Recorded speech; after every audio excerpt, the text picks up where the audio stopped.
l'automne a peint la ville en tons dorés et cramoisis. Un vent froid chassait les feuilles mortes sur le bitume, les arrachant des arbres pour les faire tourbillonner dans une danse désordonnée. La matinée commençait tout juste et les rues étaient presque désertes. Seule une silhouette solitaire, vêtue d'un gilet orange vif, se déplaçait méthodiquement le long du trottoir, balayant les feuilles avec un balai. Leila travaillait comme femme de ménage depuis 3 ans. Ses mains, marquées de petites cicatrices et d'ampoules, ramassaient les feuilles mortes en tas soigneux.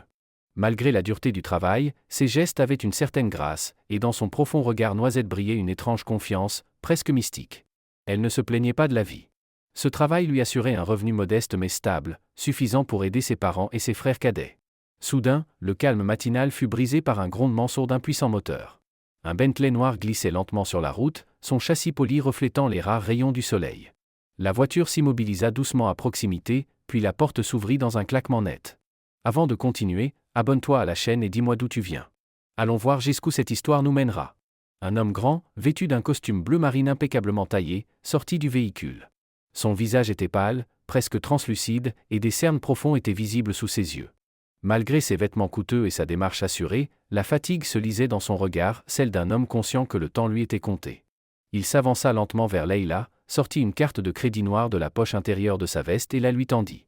Ses doigts tremblaient légèrement. Leila s'arrêta de balayer et observa l'inconnu attentivement. Elle ne prit pas la carte. À la place, son regard glissa sur son visage, s'arrêta sur les veines de son cou, puis sur ses lèvres, légèrement bleutées sur les bords. Elle comprit sans qu'il ait à prononcer un mot.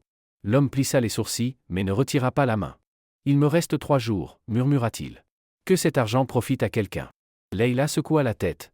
Elle lui prit doucement la main, retourna sa paume vers le haut et ferma les yeux un instant, comme pour écouter quelque chose. Puis elle les rouvrit et le regarda droit dans les yeux. « Ni les médecins ni Dieu ne pourront vous sauver, déclara-t-elle calmement. Mais vous avez de la chance. Vous m'avez rencontré. » À cet instant, un corbeau croassa quelque part au loin. Le vent souleva à nouveau les feuilles, les tourbillonnant autour d'eux, comme si le destin lui-même les entraînait dans une danse étrange et inexplicable. Le silence du matin fut déchiré par un coup de klaxon soudain. Le chauffeur du Bentley, tendu, tambourina nerveusement sur le volant. Leila ne prêta aucune attention à ce geste. Ses doigts tenaient toujours le poignet de l'homme, et son regard semblait percer sa peau, voyant ce que des yeux ordinaires ne pouvaient détecter. Elle relâcha doucement sa main et sortit de la poche de sa veste professionnelle un vieux téléphone usé. Ses doigts tapèrent rapidement un numéro qu'elle semblait connaître par cœur. La conversation dura moins d'1 minute. Elle ne prononça aucun mot, elle écouta simplement la personne à l'autre bout du fil, puis raccrocha. À peine 1 heure plus tard, l'horizon se dessina avec 3 Mercedes noires roulant en parfaite formation. Elles s'arrêtèrent presque en silence, à un demi-mètre du trottoir. Les portières s'ouvrirent simultanément, laissant sortir 3 femmes en blouse blanche. Leurs gestes étaient synchronisés, presque chorégraphiés, et leurs visages restaient impassibles malgré la situation. Leila fit un signe de tête vers l'homme, et les médecins le cernèrent immédiatement. L'une sortit un électrocardiographe portable, une autre souligna ses pupilles avec une petite lampe, tandis que la 3e préparait un garrot, prêt à prélever du sang. Alors, soudain, l'homme se courba brutalement, son corps secoué par une quinte de tout sourd des rauques. Il s'agrippa la poitrine, puis, lorsque sa main retomba, elle était maculée d'un sang écarlate épais. Le chauffeur, resté jusque-là dans la voiture, bondit hors de l'habitacle et repoussa vivement les médecins. « À la maison, tout de suite !» Il souleva l'homme comme s'il ne pesait rien, l'installa sur la banquette arrière. La porte claqua, le moteur rugit, et le Bentley s'élança en trombe, soulevant un nuage de poussière. Leila et les 3 médecins échangèrent un regard. Sans un mot, elles se retournèrent et remontèrent dans leur berline. 1 minute plus tard, 3 Mercedes noires filaient à la poursuite du Bentley, se fondant dans la brume matinale. Sur le trottoir, ne restait qu'un balai oublié et un tas de feuilles que le vent dispersa à nouveau. Le Bentley noir déboula dans la cour cossue du manoir Crowley, ses pneus crissant sur le gravier immaculé. Marcus, le chauffeur, avait déjà ouvert la portière avant même que la voiture ne s'arrête entièrement. Ses muscles puissants soulevèrent doucement la silhouette informe vêtue d'un costume froissé et coûteux. Daniel pendait mollement contre l'épaule de son garde du corps, son visage d'un gris cadavérique, et ses lèvres étaient maculées d'un sang séché. À cet instant, la massive porte en chêne du manoir s'ouvrit brusquement, et sur le seuil apparut Evelyn Crowley. Habituellement coiffée avec soin, ses cheveux gris tressés étaient décoiffés, et une expression d'horreur se peignit sur son visage. Villa elle-même porta la main à sa gorge, comme si on l'étouffait. « Encore, Seigneur, encore !» murmura-t-elle, et sa voix monta d'un ton. Ses jambes fléchirent, mais elle resta debout, agrippant le chambranle de la porte de ses doigts. 3 Mercedes noires arrivèrent peu après, et des femmes en blouse blanche dévalèrent l'allée. Leur démarche était rapide et déterminée, tandis que les boîtes médicales qu'elles portaient résonnaient d'instruments métalliques. Evelyn tomba à genoux devant elle, son pantalon de qualité imbibé en un instant de l'humidité de la rosée matinale. Sauvez-le. Trembla sa voix, la moitié de ma fortune. Tout ce que vous voulez. Il peut épouser n'importe laquelle d'entre vous, mais sauvez-le. Les médecins passèrent silencieusement sans un mot, leur visage impassible. Ils encerclèrent le canapé du salon où Marcus avait déposé Déniel. L'une d'elles, grande brune aux yeux bleu glacial, posa ses doigts sur son poignet, ses sourcils se haussèrent lentement. Une autre appliqua un stéthoscope sur sa poitrine, ses lèvres se pinçant en un trait mince. La troisième venait d'ouvrir une poche de seringue lorsqu'elle s'arrêta, croisant les regards de ses collègues. Un silence oppressant régna dans la pièce, seulement ponctué par la respiration haletante de Déniel et le tic-tac d'une vieille horloge sur pied. Evelyn resta figée dans l'embrasure de la porte, ses ongles marquant le bois poli du chambranle. Soudain, le silence fut brisé. La porte d'entrée s'ouvrit brusquement et Leila fit irruption dans la pièce. Son gilet orange tranchait vivement avec l'intérieur luxueux, et ses bottes de travail laissaient des traces de boue sur le parquet. Les médecins échangèrent des regards, leurs expressions oscillant entre l'incompréhension et le mépris. Evelyn se redressa vivement, ses yeux étincelants de rage. Qui a laissé entrer cette suffoquait-elle, incapable de trouver l'insulte appropriée. Sa main tremblante se leva vers les gardes, mais ceux-ci restèrent figés, indécis. Seul Marcus avança d'un pas. Elle peut t'aider, déclara-t-il fermement, sa voix pleine de conviction, ce qui fit hésiter Evelyn un instant. Leila, quant à elle, s'approcha déjà du canapé. Ses doigts, usés par le travail mais étonnamment précis, déboutonnèrent l'encolure de la chemise de Déniel. Elle se pencha et, ce faisant, la pièce sembla devenir encore plus silencieuse, même l'horloge cessa de tinter. La pièce retint son souffle. Leila était penchée sur Déniel, ses mains avaient défait les premiers boutons, révélant une peau pâle perlée de sueur. Les médecins en blouse blanche reculèrent d'un pas, leurs sourcils se haussèrent d'un air sceptique, leurs lèvres se pincèrent de désapprobation. Celle qui tenait le stéthoscope fit entendre un petit reniflement, comme devant un spectacle de foire. Evelyn Crowley craqua. Ses doigts s'enfoncèrent dans ses propres coudes, laissant des marques rouges sur sa peau. « Faites-la sortir !» Immédiatement. Son ton monta en aigu, mais la sécurité restait immobile. Leila semblait imperméable à tout. Elle sortit de la poche de son gilet un petit étui en cuir usé. Détachant un lacet, elle l'ouvrit pour dévoiler une rangée d'aiguilles fines en argent poli, brillantes comme des bijoux sous le lustre en cristal. Sans hésiter, elle saisit la première aiguille. Ses doigts, malgré leur rugosité et les traces du labeur, bougèrent avec la précision d'un chirurgien. Elle releva légèrement la tête de Déniel, localisa un point à la base du crâne et y planta l'aiguille d'un geste sûr. Evelyn poussa un cri étouffé, sa main se précipitant vers son fils, mais Marcus la retint fermement par l'épaule. « Laissez-la faire. » Leila avait déjà pris une deuxième aiguille. Ses gestes étaient rapides, mais posés, comme guidés par un plan invisible. Elle planta la deuxième au-dessus du cœur, la troisième au poignet, la quatrième au plexus solaire. À chaque insertion, le corps de Déniel tressaillait légèrement, mais il restait inconscient, ses paupières tressaillant à peine. Les médecins échangèrent un regard. L'une d'elles, la plus grande, se pencha pour chuchoter à l'une de ses collègues, reçut un hochement de tête en réponse. Leila inséra alors la dernière aiguille, au point entre les sourcils. Et soudain, Déniel se redressa soudainement.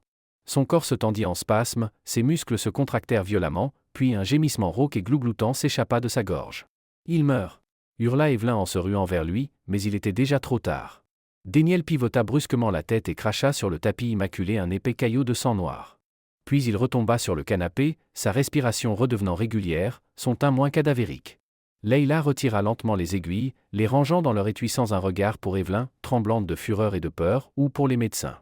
Ces derniers, désormais étonnés, se rapprochèrent. « Vérifiez-le » murmura calmement Leila en s'écartant.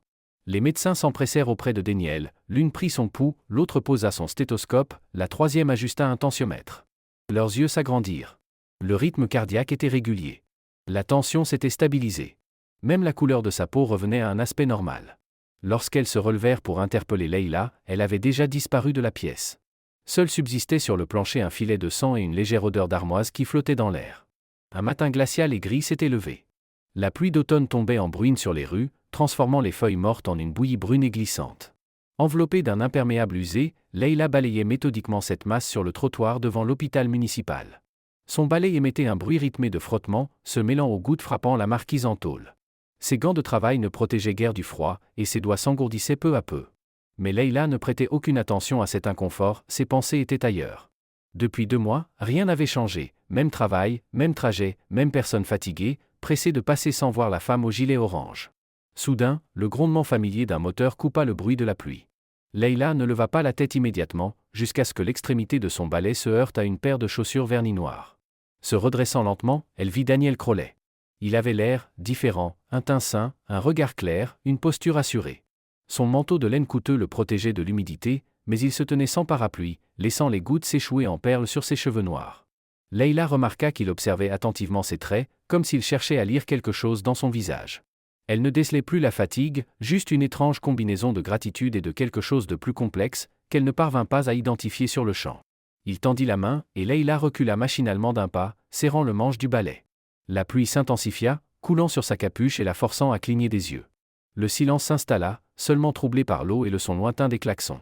Daniel ouvrit la bouche pour parler, mais une infirmière surgit soudainement de l'hôpital, parapluie à la main. Profitant de l'occasion, Leila se détourna et reprit son balayage, replongeant dans son rythme habituel. Lorsqu'elle osa jeter un coup d'œil en arrière, Daniel était toujours là, observant sa silhouette, tandis que l'infirmière tenait son parapluie au-dessus de lui, figée, comme si elle hésitait à rompre cet étrange instant. La pluie cessa, mais le ciel restait gris, comme un drap de toile humide étendu sur la ville. Leila termina son service et marchait le long du chemin familier menant chez ses parents, une petite maison délabrée en périphérie, rongée chaque hiver par les courants d'air et des fuites imprévisibles dans le toit. Mais en tournant au coin de la rue, elle s'arrêta, incrédule. La maison avait changé. Le toit était recouvert d'ardoises neuves, d'un rouge sombre et impeccablement posé. Les fenêtres, jusqu'alors scotchées ou recouvertes de vieux journaux, brillaient maintenant de baies vitrées neuves. Les murs, récemment fissurés et décrépits, avaient été remis à niveau et peints d'une couleur sable chaleureuse. Même la porte d'entrée, jadis bricolée par son père avec de vieilles planches, avait été remplacée par une imposante porte en chêne aux ferrures en laiton. Leila s'avança lentement. Dans la cour, là où trônait autrefois un banc bancal, se trouvait maintenant une jolie pergola, et le sol autour de la maison avait été nivelé et couvert de gravier fin.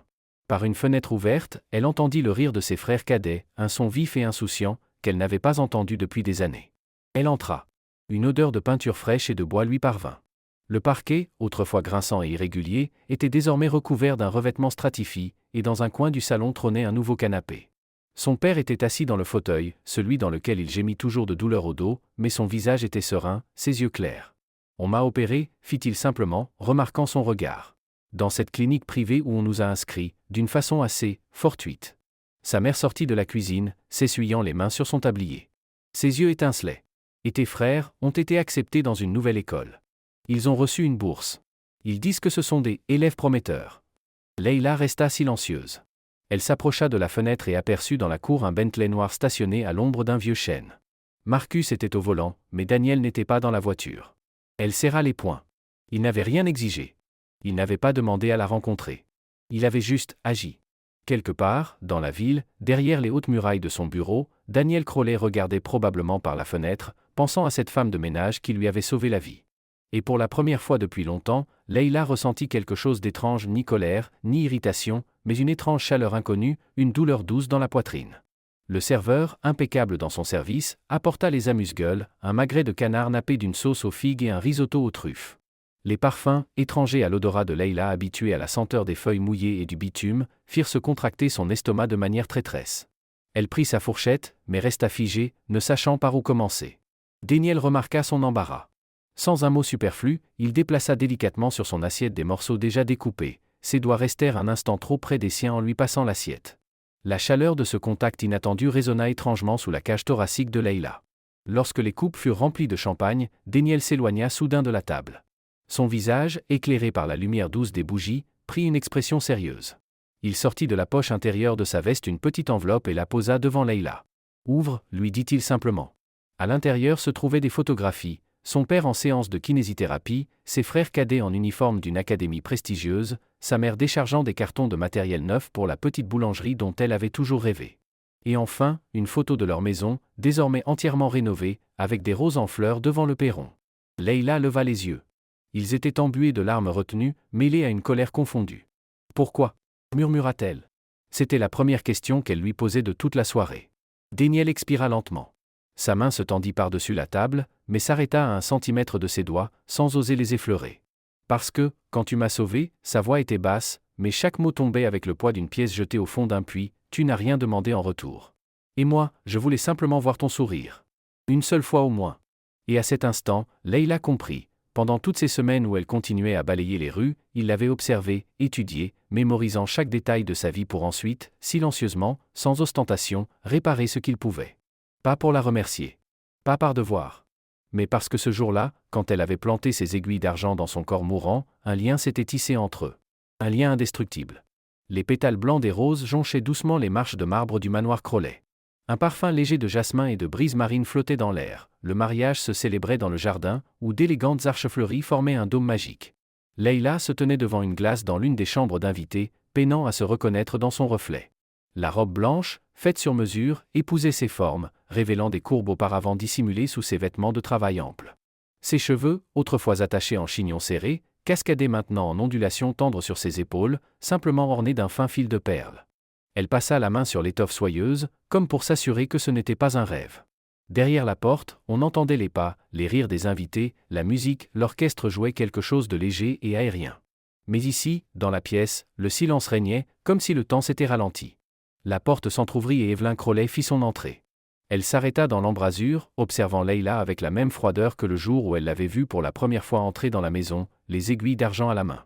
Mais maintenant on lisait autre chose dans son regard, non pas une acceptation résignée, mais presque du respect. « Tu es magnifique », finit-elle par dire, sa voix, d'ordinaire si tranchante, sonnant ici étrangement douce.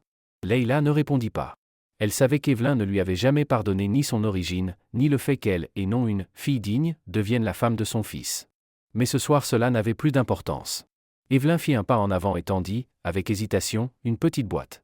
C'est une relique de famille. Toutes les mariées Crowley la portent le jour de leur mariage. Leila souleva le couvercle. À l'intérieur reposait un ancien collier, une fine chaîne d'argent avec un pendentif en forme de goutte, au cœur duquel scintillait un saphir bleu profond. Il protège, ajouta Evelyn, détournant le regard. Contre la maladie. Contre le mauvais œil. Nous y croyons. Leila leva lentement les yeux. Elle comprit. Evelyn avait encore peur. Peur que la maladie ne revienne. Peur que la magie de Leila, si magie il y avait, ne fonctionne pas de nouveau. Mais ce soir, Leila ne lui rappela pas que ce n'était pas une pierre qui avait sauvé Daniel. Elle se contenta d'acquiescer et laissa Evelyn attacher le collier autour de son cou. Le métal froid effleura sa peau et, un instant, elle eut l'impression que le saphir irradiait de l'intérieur. Le banquet touchait à sa fin. Les invités, repus de mets raffinés et de vins précieux, riaient, dansaient, portaient des toasts. Daniel, installé à côté de Leila, effleurait parfois sa main, comme pour vérifier qu'elle était bien réelle. Quand l'orchestre entonna une valse lente, il se leva et lui tendit la main. « Veux-tu danser avec moi ?» Leila sourit. Elle ne savait pas danser. Mais ce soir, tout semblait possible. Ils s'avancèrent sur la piste, et Daniel la prit doucement par la taille, la guidant au rythme de la musique. Leila fit ses premiers pas hésitants, puis se détendit, se laissant porter. « Tu sais, je ne comprends toujours pas, » murmura-t-il à son oreille, son souffle caressant sa joue. « Quoi exactement ? Pourquoi tu m'as sauvé ? Pourquoi tu as accepté tout ça ?» Ses doigts se refermèrent doucement sur la main de Leila. « Tu aurais pu simplement prendre l'argent et disparaître. » Leila réfléchit. Elle aurait pu dire qu'elle ne prendrait jamais d'argent d'un homme mourant. Elle aurait pu dire qu'elle ne pouvait tout simplement pas rester indifférente. Mais la vérité était plus compliquée. « Peut-être que j'ai juste senti, » répondit-elle enfin, « que ce n'était pas encore ton heure. » Daniel resta immobile un instant, puis esquissa un lent sourire. « Et maintenant, je ne partirai plus jamais. » La musique s'arrêta, et les invités éclatèrent en applaudissements. Leila, réalisant soudain que tous les regards étaient braqués sur eux, rougit légèrement. Mais Daniel ne la lâcha pas. Il se pencha et l'embrassa doucement, mais de manière à ce que tout le monde le voie. Et à cet instant, Leila sentit le collier à son cou réagir à nouveau, diffusant une chaleur à peine perceptible. Peut-être que ce n'était qu'un jeu de lumière. Ou peut-être, le début d'un nouveau mystère. N'oubliez pas de vous abonner et de laisser un like, cela compte beaucoup pour nous.